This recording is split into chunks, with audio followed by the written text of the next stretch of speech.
Hello and welcome to yet another edition of New Expressions for the New Indian Express. I have with me Dr. S.B. Roy, who's the founder and chairman of the Indian Institute of Biosocial Research and Development, and he's dedicated his entire life to tribal development. Thank you so much for joining us, Dr. Roy. And we also have Sanjay Upadhyay, who's a Supreme Court lawyer who specializes in forest and tribal law. Thank you so much, Mr. Upadhyay, for joining us as well. Pleasure. Really, the question today is digital inclusion and tribal development. And we know that while there has been some amount of tribal development, it's obviously not been either inclusive or consistent. And that's something that we need to address clearly with digital technology, but perhaps it hasn't always been possible.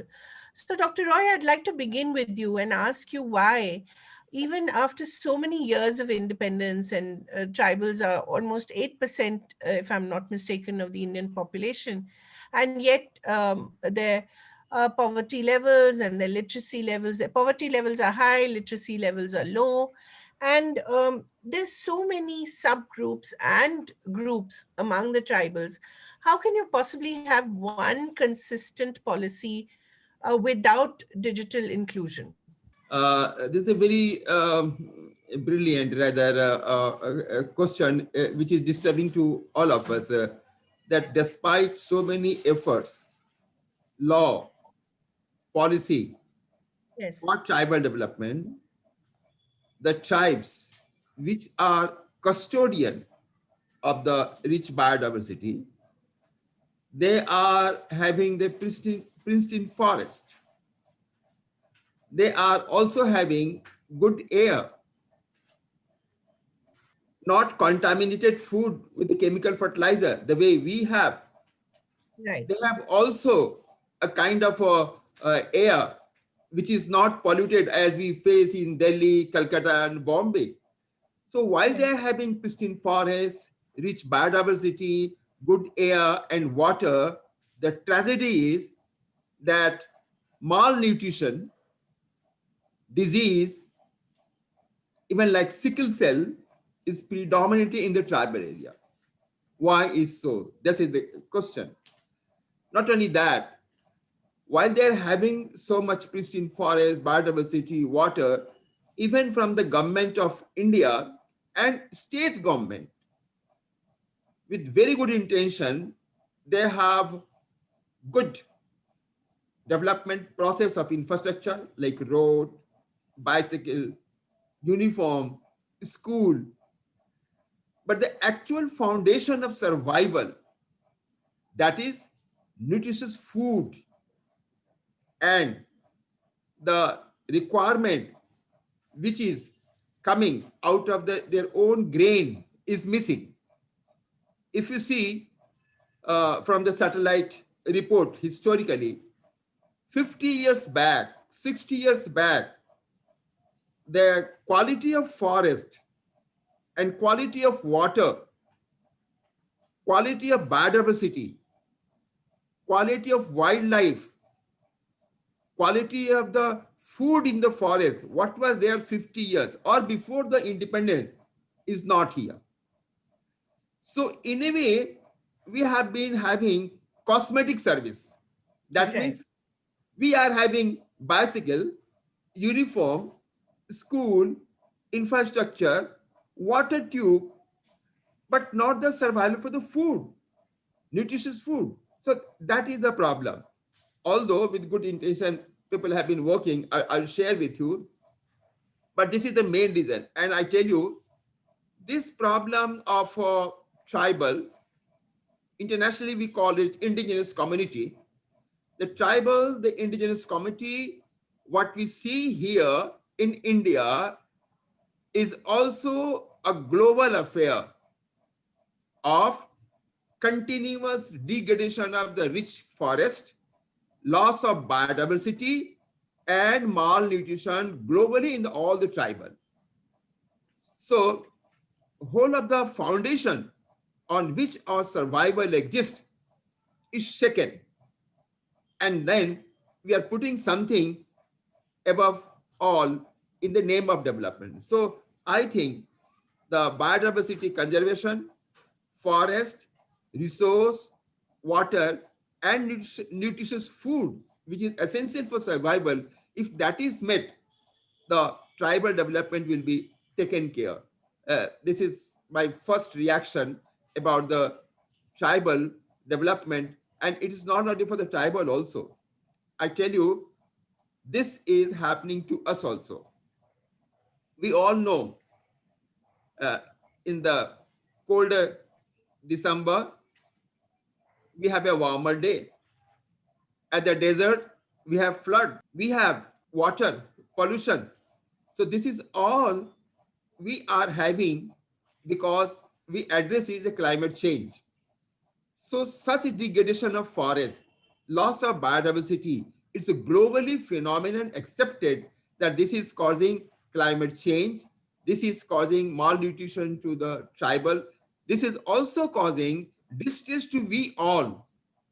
So sustainable tribal development with the sustainable conservation will address the issue of not only for the tribal, but it will have a issue of the people around them also. It will for us. So this is what I feel. Yeah, Dr. Roy, I'll come back to you and we'll discuss the whole idea of the development model of Yeah, one size fits all, you know. yeah, That is the fundamental flaw here. yeah. And that's really the reason Hmm, why there is this kind of exclusion of tribals. But hmm. I'd like to go to Mr. Upadhyay and ask him that there have been so many laws which actually protect the tribals, which enable them to protect their own lands. Why have they not been successful in their implementation? I was expecting this question. Thank you, Kaveri, first of all, having me here. Um, uh, well, as you rightly put it, constitutionally, there are provisions to protect the scheduled tribe communities. We've been historically thinking about them. Uh, but when we actually came down to legislating for their empowerment, what we did in 1996 with the provisions of Panchayat Extension to Scheduled Areas Act, and as you know, scheduled areas are the areas which are majority of tribal communities who live there. What happened was we made a very aspirational law. And the problem with a very aspirational law is that it does not become pragmatic. So you may wish a lot of things of self-empowerment, determination, etc., etc., and you can make a framework legislation. But the bottom line is, how do you take that very idealistic sort of aspirational law onto the ground, on people who actually matter in terms of implementation? How do you take that knowledge to the real empowerment of tribal communities? And I think that's where we have missed the bus, really. And why I'm saying that is, if you look at that framework law on PESA, as we call it, the rules that were supposed to be framed in a manner that is understood by anyone, and we're talking about tribal communities, and we're talking about sub tribes, you're talking about particularly vulnerable tribal groups within that, which I know far more, destitute in that sense. So what we've done is we have not made that framework easily accessible and simple. So that is the first flaw. The second attempt we made in 2006 and 7 with the Forest Rights Act is, again, there were 13 sets of rights. But what we did, and fortunately I was part of the drafting committee of that law, when we thought about that law, it was made pretty simply. There are 13 sets of rights. There was for the first time, 4 departments came together. Ordinarily, only revenue or forest stock, but in this particular law, you had the forest department, you had the revenue department, you have the tribal department, you had the Panchayati Raj department. So all these departments were supposed to come together and enable a Gram Sabha empowerment at the grassroots. Right down at the what is called as the hamlet level, not only the village level, but go down to the hamlet level, the Pali level, the Fala level, or the Fada, all the terms that are used for sub village level units. Now, what we did with these two legislation is we didn't give it a traction to the constitutional body that exists. And the constitutional body that exists, which is supposed to steer all this, is the Tribes Advisory Council, which is the constitutional body. Now, the problem, and then of course, the governor who's supposed to have a very special role for administering the scheduled areas.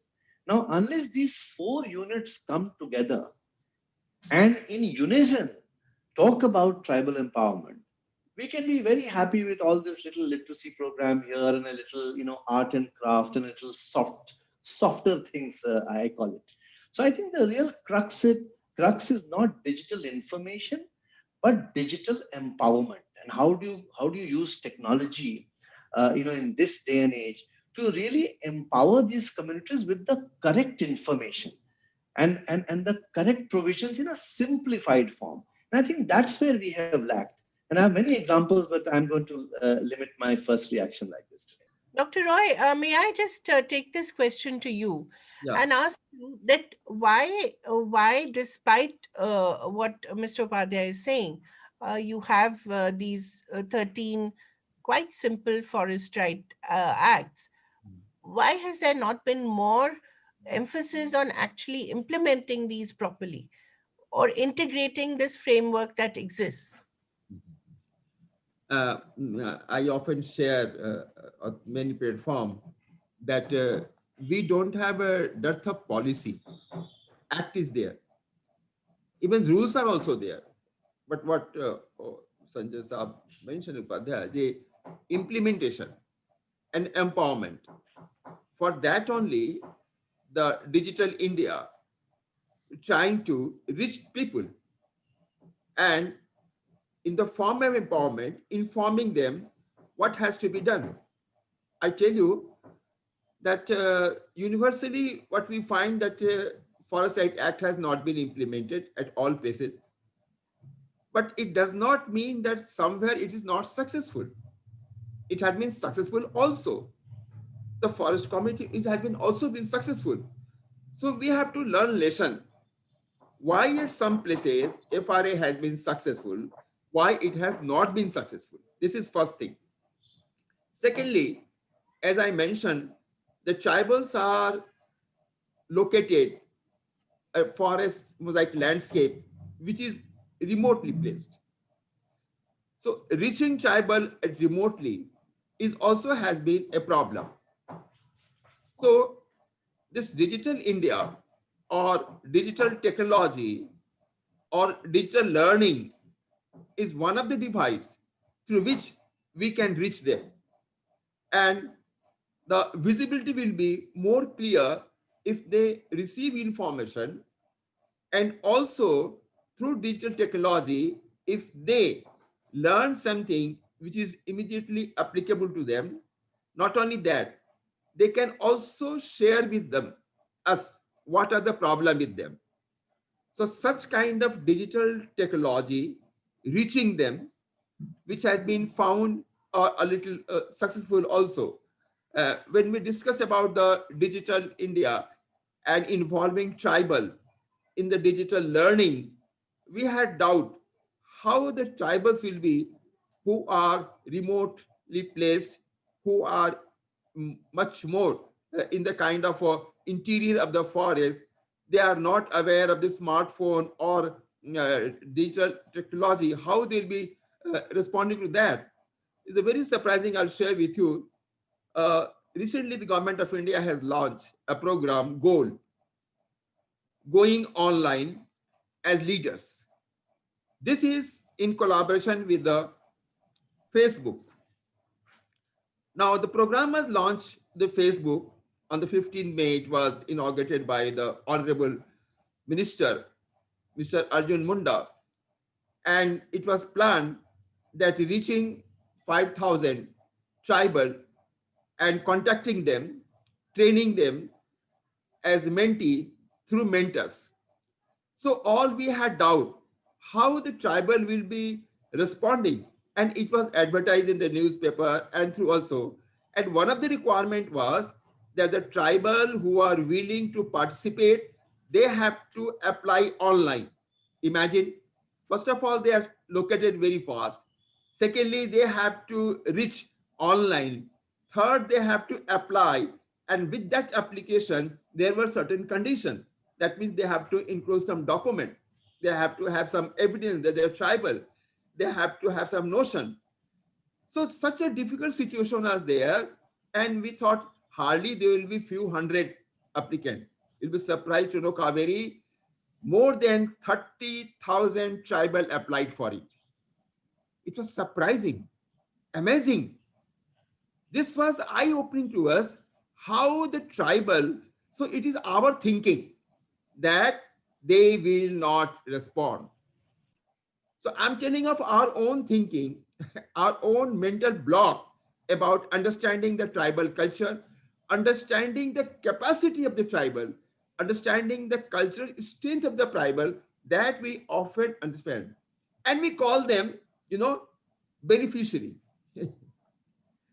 So actually, we are beneficiary if they conserve forest, if they have rich biodiversity, if they get involved, we are beneficiary. The world will be beneficiary. But what I'm saying, our perception. So more than 30,000 applicants were there, and it was very difficult to decide. And you'll be surprised, nearly one third were from the primitive tribe. We couldn't imagine from primitive it will be applying. And women also. So what I'm saying, that our own thinking, mental block has been really stumbling in the development. This is one. Secondly, we often design training program, education program as following the pedagogy. That means a syllabus which is meant for children in school. But for the tribal education, they are adult, they can think, they can respond, they can be involved. So the approach should be andragogy. So the change in our thinking, change in our approach is so important from pedagogy to andragogy. Another interesting thing, our thinking, it goes on a very fast kind of thing, fast growing, quick bucks. But the tribal's learning is with a slow pace. And this is the strength of the tribal, learning with a slow pace, growing with a slow pace is ecological system. They move with the nature, with a slow pace. And that is one of the condition of sustainability, the going with the nature, ecological form. So this approach with the goal, and there's another from the Digital Ministry of Tribal Affairs, from TriFed, they have a number of outlets. And Kavil will surprise, many of their products are internationally branded, and it comes from the Amazon. So there has been some success. We have to learn wherever it has been successful. Regarding FRA also, in that area, from this digital technology, I was recently negotiating and talking to the many tribals through digital approaches. During lockdown, staying at home at Calcutta, contacting tribals in Chhattisgarh, Jharkhand, Bihar, and in West Bengal also, some part of Madhya Pradesh, it's a very interesting learning came. You know, I'll just one example. I was talking to them because I'm sharing on the digital technology for the tribal development. I was sharing to them, why don't you, some of you, come here and on the digital, we'll train you. So they called someone at their one place, and through video conference, we're trying to talk to some beggar. After 2 or 3 sessions, slowly the response was not there. Then asked some of the beggar with whom we're talking, why they are not coming. He said, sir, ये बैगा का problem है आदिवासी, इसीलिए इनका विकास नहीं होता है. I started thinking, look at that, because he tried to follow the way I wanted, and then he said इनका विकास नहीं होगा. I also thought it's a problem. Then I said, फिर कैसे होगा? पर देखिए, गांव में जहां जहां है ना, हर एक मोहल्ले में बैठना पड़ेगा, और मोहल्ले में बैठ के उनसे बात करनी पड़ेगी. कुछ लोगों को एक साथ common interest group, self help group बनाने से नहीं होगा. then it was a learning to us that what we applied for other caste group, self-help group or common interest group will be not applicable for the tribal. So then we started changing that and said, okay, we'll have a conference in the whole of the hamlet wise. And within few days, it will change. And they have used some technology of their own indigenous of water conservation. Is very surprising. Just before Diwali, in 5 days, they have prepared check dam for water conservation for the FR area of their own without any government support. I put on record, people are listening, without any government support, without any government technology. It was just digital training to the tribal, listening to them and involving them as partner, not beneficiary. Right. They had also shared some of the very important thing which is for tribal development sustainability. One was water conservation, very important. Second was identification of some of the rare and endemic species. Those rare and endemic species which has been holding forest as a hotspot has been conserved by them, and through short video clipping from there they send me. That means they become the videographer. They had a clipping of the forest. They helped me in identification of the biodiversity. They also on the video they explained to me the use of it Ayurvedic. And last month they have developed Aushadhi Udyan. When I discussed some of the scientists of the Botanical Survey of India, Director Botanical Survey of India, Dr. Mao, he said it is very interesting. We could be collaborating with them, Adivashi, for learning with them on the ethnobotany. So what I'm saying, we have to think upside down.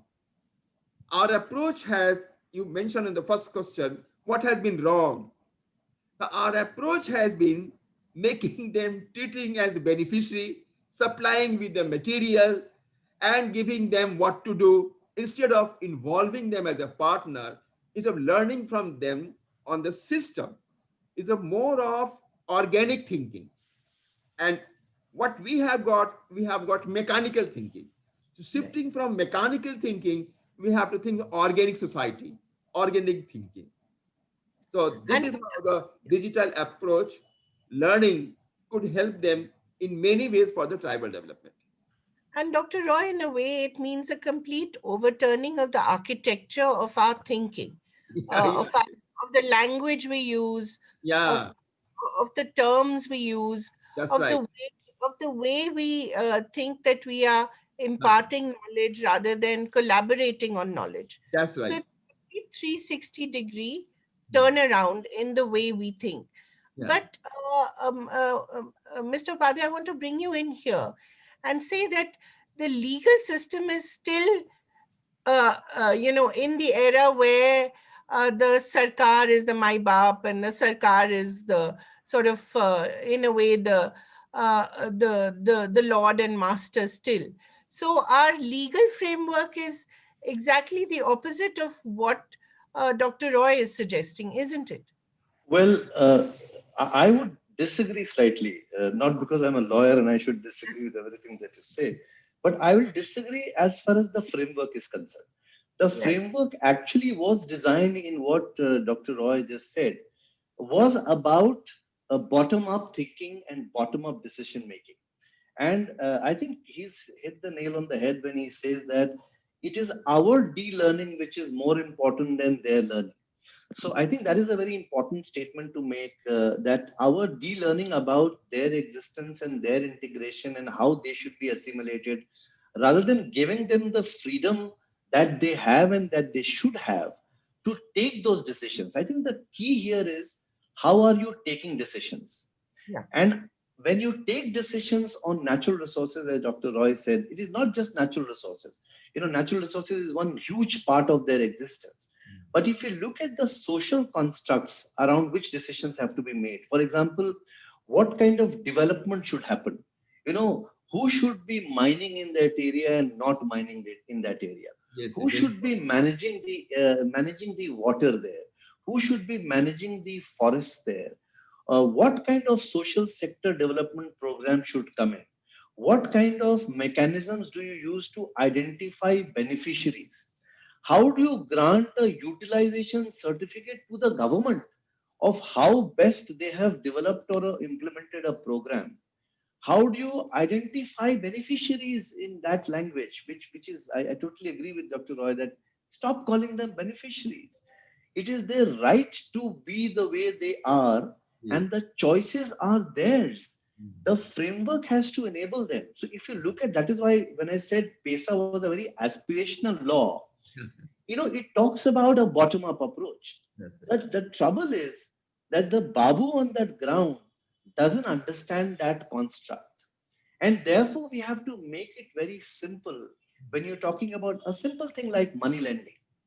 The law says now that it is the Gram Sabha of the hamlet which is the decision maker of how much money can be given at what interest. But unless you change the Money Lenders Act, you're not going to get there. Same with minor minerals auction, for example. Unless you change the minor mineral concession rules, you're not going to get there. Unless you change the forest law, which is dominating, over the FRA, you're not going to get that real tribal empowerment. I mean, we have the TriFed talking about One Dhan Yojana and 3.6 lakhs people have been approached and benefited, etc. Again, the approach is very similar.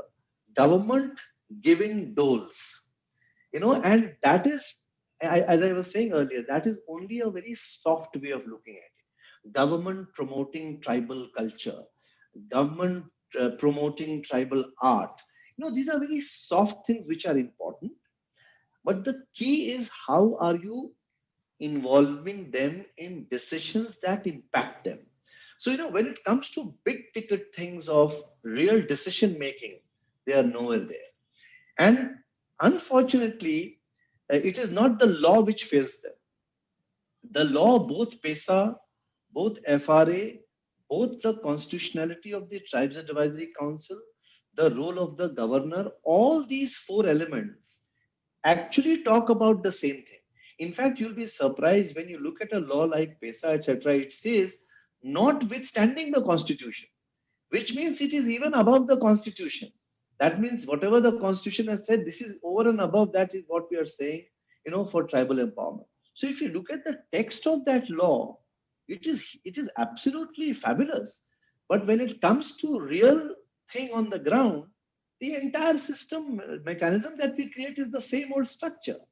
So unless we think and not just tinker, unless we move the structure around, the same DM is supposed to understand PESA and FRA and start talking about in the same language. Now that particular district magistrate or the block development officer or that circle inspector that we're talking about or that Gram Panchayat secretary that we talk about, unless they have to be completely unlearning what they have been doing for the past 100 years or so, and if they do that, and the law enables it, fortunately the law enables it. It's just that the communication of the spirit of this law is not met on the ground. And unless we are serious about it, I mean, we can do all kinds of soft talk, but unless we are serious about them to be in the decision making process, we are not going to get there. And one more point I want to add there is there's a huge divide between urban tribals and rural tribals. The Yeah. lot of decision making are by urban tribals who are, the Minas, etc. And there's a whole politics about that, how they got into the tribe status in the first place. So there is a very dominant tribal elite also, which is taking decisions. It is not the PVTGs, I'm so glad to hear when Dr. Roy said that so many PVTGs have applied. And I really hope that it is them who have applied and not some proxy fellow who has applied on behalf of them. Because my experience with PVTGs in Chhattisgarh, etc., when we went there in villages like Jori Bilma in Ambikapur, etc., and we were talking about habitat rights. Now, habitat right is a concept that gives you the entire control of natural resources in your area and Yes. how you will really delineate that particular resource and manage it. Now, the role of the government, unfortunately, is only facilitated. You know, the forest department, the revenue department, the panchayat department, the revenue, all of them, tribal department, they're supposed to enable you to take those decisions. And this is where we are missing the bus. One example I'll give you and I'll stop is we tried an experiment called the One Adhikar Resource Center in Jharkhand, where one of the things we do as law firms, very uniquely, I must add, is something called advice and referral service. That means if there is a little Q&A, if you ask a question, you'll get an answer. So, you know, if somebody asks you, who is the authority to identify a beneficiary for a program of, let's say, Yojana in those days, or the Pradhan Mantri Gram Awas Yojana? The answer was, it is not the criteria set up by the DM, which is, you know, flowing from the state. The criteria was supposed to be developed by the people themselves, the Gram Sabha itself. And I think this is where we are missing the bus, because there is no integration bottom up. We are still in that top down, doling out thinking mode. And unless we change that structurally, institutionally, we are not going to get there. We have to have a different structure altogether. Mr. Upadhyay, are you suggesting that the DM and the DC on the ground will have to be replaced, or an additional officer will have to be placed to create this kind of sensitivity? That cannot happen, obviously. So, no, what I'm saying is that within that overall structure, if you ask a DM today, any DM today, Yeah. what is the distinction between a scheduled and a non-scheduled area? Yeah. The only answer you'll get is that an Adivasi is supposed to be the Sarpanch in scheduled area, and that's it. It ends there. So, what I'm talking about is a special area of administration. And that has to flow not from the DM, but the governor himself or herself. The governor has been given a very central role in how to administer tribal dominated areas. But today, if you ask the governor's office of how do they fill up that form which they are supposed to represent the government, the president of India every year, you will not even find that format properly, which reflects this special area of administration concept. So I'm not saying do away with the DM. I'm saying the DM may be there, but there have to be a parallel structure which has to specially look at areas which are tribal dominated. What we have done again is we have done ITDAs, Integrated Tribal Development Agency areas. Now ITDAs are not empowered enough under the current legal system to override a DM's decision, for example, for tribal areas. So we have to think very differently for these areas. Maybe in that overall architecture may be same, but you have to have a specialized institution for special areas of administration. And the constitution recognizes it. It's not something new that I'm saying. May I ask, Dr. Roy, whether something like this has succeeded anywhere to your knowledge? Yes, Where the governor has been, where the governor has been very proactive, the governor has actually taken an interest, the governor has actually created this special zone. there has been, I tell you, that's why in the beginning I said that we have to learn from many of the success stories, and we have to also learn from the failure also. I told you about the government thing. I mean, even the outsider people like we, what do we think? Under FRA, some land is allotted, and they said this is their land for agriculture, farming, or conservation, say 3 acre, 4 acre, whatever acre. But while talking to them and understanding about the concept of the forest or the land, the tribal consider the forest is there. Now, when the whole body is there, and then you see you have to take care of heart only. Somebody was given the kidney, you look after the kidney. And I was given by the lungs. No, you look after the lungs. So we have splitted the forest, which is interdependent as a body, into pieces. So this has been one of the problem of understanding on the FRA of the landscape. This is one. Secondly, uh, they value the tree not as a tree. With their culture, the tribal consider the tree, the wildlife, the nature, they have a spiritual connect with them, and they consider as a immortal, a kind of a god and goddess. They have a sacred groove. They worship. They value. So to them, economic return is not calculated the way we calculate minor forest produce, the timber, or the value. In fact, in one of the discussions, they mentioned that you think the timber value, what is the value of my haddi? Haddi की क्या कीमत है? मैं मर जाऊंगा तो हड्डी. Don't value my haddi. Think how I'm living. Look at that. So we outsider scientists, we consider the timber value, the non-timber value, the MAP, the market rate. We have to think the timber, non-timber, wildlife, water as integrated body. And splitting has become very dangerous. Is that this duality, no? Either this or me. No, not that. We have to both together. I'll give one example on this. What you have mentioned is a similar example of that on success or on the how they perceive about the property or notion.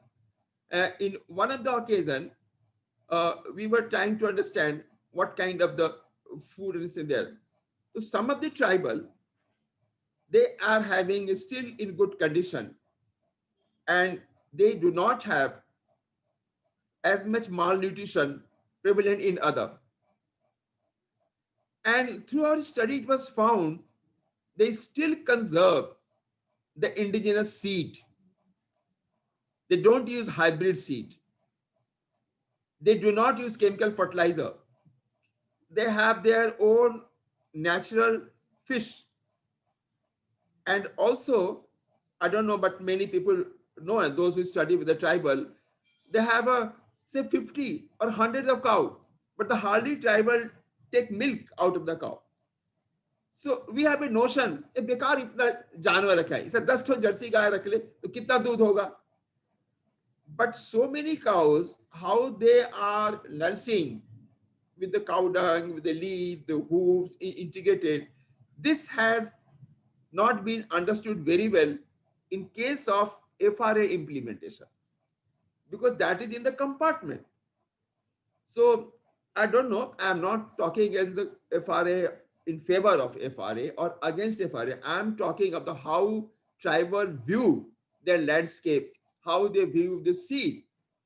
In one of the interesting thing, a little different thing I'm saying about the women empowerment. We often talk of women empowerment. So while talking to some of the tribal, I asked them, महिलाओं को सशक्तिकरण. So he was asking, what do you mean by that? I said, मैंने उनको ज़्यादा क्षमता दिया जाए, उनको ज़्यादा सोचने दिया जाए. Let them think, let them say. So asking, what kind of say? And then he said, in all our family affair, where is the seed, indigenous seed kept? I'm talking of the PVTG. They know much better. So while searching, we were having a seed bank to conserve the very precious seed, like millet or maize, which has got more value, even internationally. So interestingly, all the women, they were having conserved the seed with them. And they know much better about the small farming. Now ecologists mention small farming is more sustainable than larger farming. So we were thinking about the women empowerment, महिलाओं के सशक्तिकरण, but with the PVTG we found the women are more knowledgeable compared to the men. They hold the key. Men also value them. They understand the family business. Not only that, they also know which are the area in the whole forest land moving around is more nutritious from the point of view of the cultivation. So many of our notion about the women empowerment or tribal development or the larger farm, agriculture farm for more food production has been found, our thinking, which is not relevant for the sustainable agriculture, and sustainable development of the tribal. So those notions we have to understand that. Yeah, Sanjay is saying something. Yeah, I Yes, was yes, just adding on. You yes, asked Kaveri about some proactive governors, yes. and I remember working a little bit with Shekhar Dutt ji in Chhattisgarh when he was the governor, and fortunately he was the chief secretary before he was the governor, so he Oh, really understood administration pretty well. And when I asked him, and we were discussing FRA and we talking about PESA implementation, and one of the things he told me, and I remember correctly, is that the format within which you're supposed to report to the president is still a 1989 format. So we have not really adapted the new legislative framework in the reporting format itself, let alone what he's supposed to report back.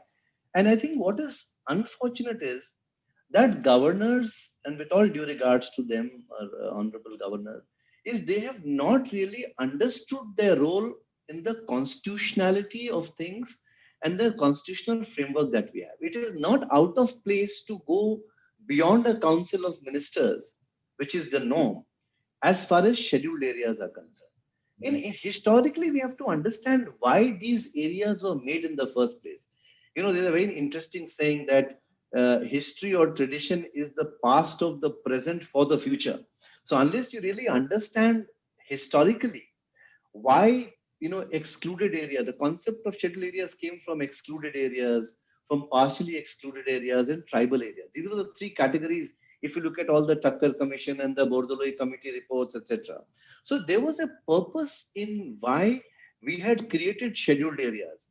Whether and people don't understand the distinction between fifth scheduled areas and sixth scheduled areas, which are northeastern states, and only four out of the 8 states are with six scheduled areas. Many people think the whole of Assam is scheduled areas. Only 3 out of 27 districts are scheduled areas. So the trouble is we have not understood what is the meaning of special areas of administration. And in Northeast, of course, you have the sixth schedule and the Hill Council, the Autonomous Hill Council, which is supposed to be the custodian of those areas. But in the plain areas, it is the governor and the Tribes Advisory Council which has to play a very important role. But I have never seen Tribes Advisory Council meetings happening, with the same fanfare of how they need to relook at this whole structure. And I think this is where we are missing, and that's why I relate to those examples. So unless the governor is well versed, and I remember in the previous government, I think Mr. Chandradev was the tribal minister, and he was kind of familiar with this whole role of governor thing, and he used to, I remember him writing letters to governors as to how these areas should be managed differently. So there have been people, in bits and pieces, few and far between, who have thought about this, but I think largely governor postings are very, uh, uh, nice and plush, I think. I remember another gentleman, Mr. Rajkhowa, who was appointed the governor of Arunachal. Of course, he had to step down with a lot of controversy. Again, was trying to do very similar things about the special state of Arunachal, for example. Constitutionally, again, Arunachal is different. It is not a scheduled area state. It is a special state. So I think somewhere we have to understand this whole framework, and we have to attack. In fact, people say that LWE today, left wing extremism, has risen because we have not really, and it's a very touchy subject for many, we have not looked at the forest and the scheduled area governance together. If you just combine these 13 rights in FRA and 14 subject matter empowerment in PESA, these 27 things is the key to all the ills of what is called as tribal life today as we see it. And it's Right. all there. It's not rocket science. It is very simple. You just have to make them known to people who are governing rather than people who are beneficiaries, so called. Right. I think we have to change that, and I think we will find a way. When we look at tribal development, that really sometimes to me seems to be the ideal way of living. The West is now talking about slow food, slow living. This really is what the tribals have been doing all their lives. And suddenly it's become fashionable in the West. And I'm sure at some point we will re import it like we re imported yoga. So, how can we learn from them and actually make that thought mainstream rather than trying to make them part of what we think is the mainstream? Uh, this is again a very common question, and I'm used to reply this question with an example I often share that in front of a few blind people, when elephant was brought to them to describe elephant, you know how they describe. The development is also like that. Sanjay will say something, SB Roy will say something, Kaveri will say something, and the third person, no, tribal development means this. But there should be some standard scientific method which can be applied universally. When I say universally means like with Santhal, Lodha or anywhere or outside also. And one can compare what happens when the tribal development process starts from the baseline, how you compare.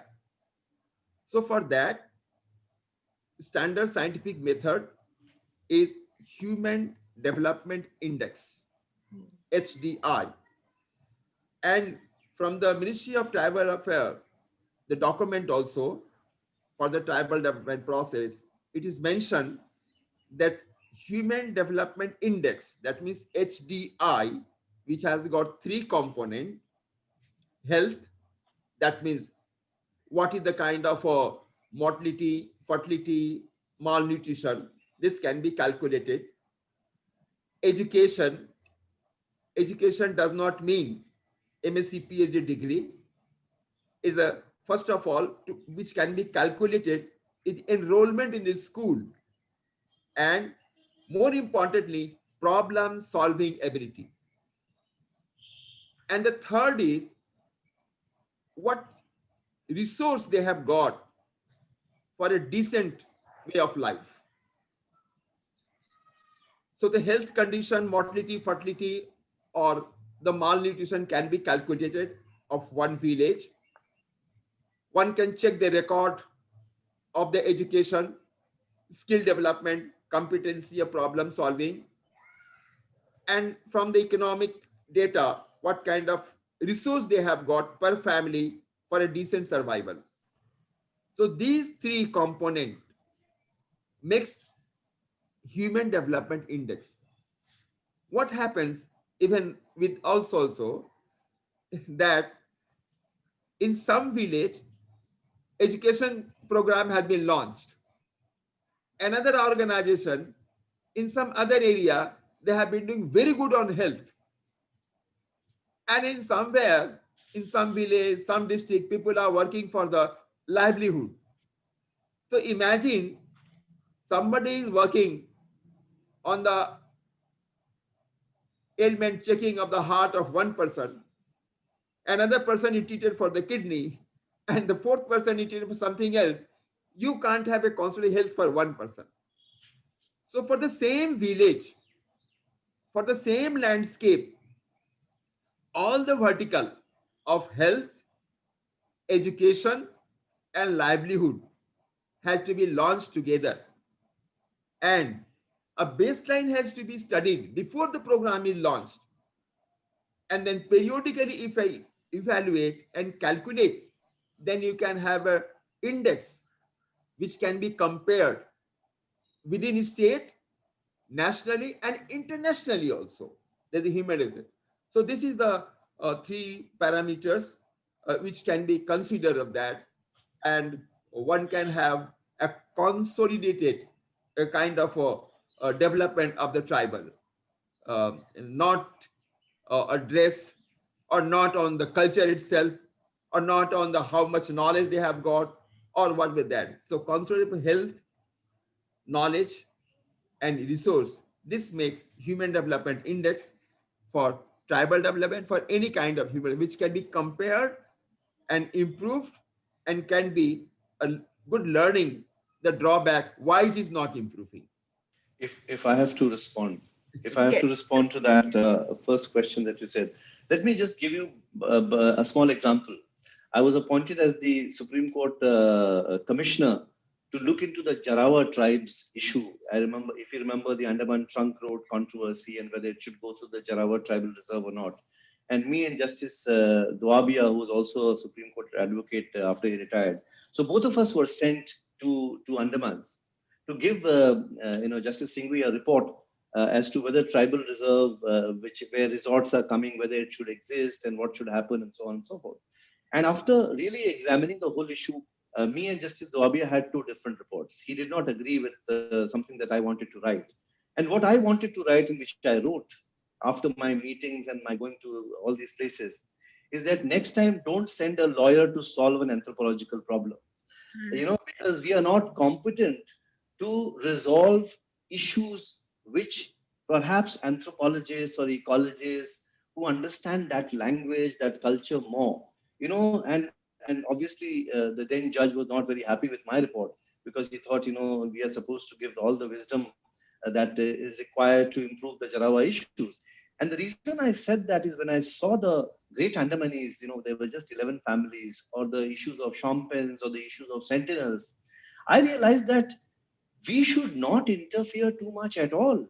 It is their choice, their living. And if they choose to do something, and if we can just support, then that is the best form of existence. And I'm not talking about pickling a culture. I am talking about allowing them to organically evolve the way they want to, just like every one of us has done. I was in Jamshedpur, I have come to Delhi, I went to the US, I am back, and these are my choices. I make from a Jharkhand state to Delhi to US or wherever. So I think that is something that we need to do. And the answer to answer your question, the kind of traditional knowledge that exists, the kind of traditional ecological knowledge that exists, the kind of framework that is supposed to have developed. For example, there's a concept in Biodiversity Act called the People's Biodiversity Register, which they are supposed to make and document the way and manner in which they are supposed to manage the community forest resource under the Forest Rights Act. These are tools that are there. I think the trouble is how we recognize them. How do we give them value? Today, we don't give them value. We think we have granted them something. The state has given this largesse. Sorry, they always had it. Let us start respecting and recognizing them. I think that is the biggest thing we can give, if we want to give still, is to recognize their supremacy of knowledge of ecosystems that we just do not have. And I think that is what our formal systems have failed, and we really need to improve that so that they are totally in line. I mean, why shouldn't a traditional knowledge expert be equated with an MBBS today? Why not? They must be. And I think this is where we have to change some structures so that they are given the place that they deserve. And in many occasions, they are far superior. And as you rightly said, we probably have to import these knowledge systems when they go abroad, and we have to re-import, to recognize their value. And I think this is where we need to really take some real hard steps and not the soft steps that we've been taking so far. That why so many problems exist. What Sanjay had mentioned, if I have to learn from them, if I have to share what I want, the digital learning of the day is the only established to reach them, learn from them, share with them. This is one. Secondly, changing our attitude to make it compatible from pedagogy to andragogy, considering them not beneficiary but partner. And what Sanjay has mentioned also, valuing their knowledge as superior in many cases, and we'll be also sharing with them. It's not that if we don't know anything, they know everything. So this collaboration is very, very important, and that is possible through digital learning.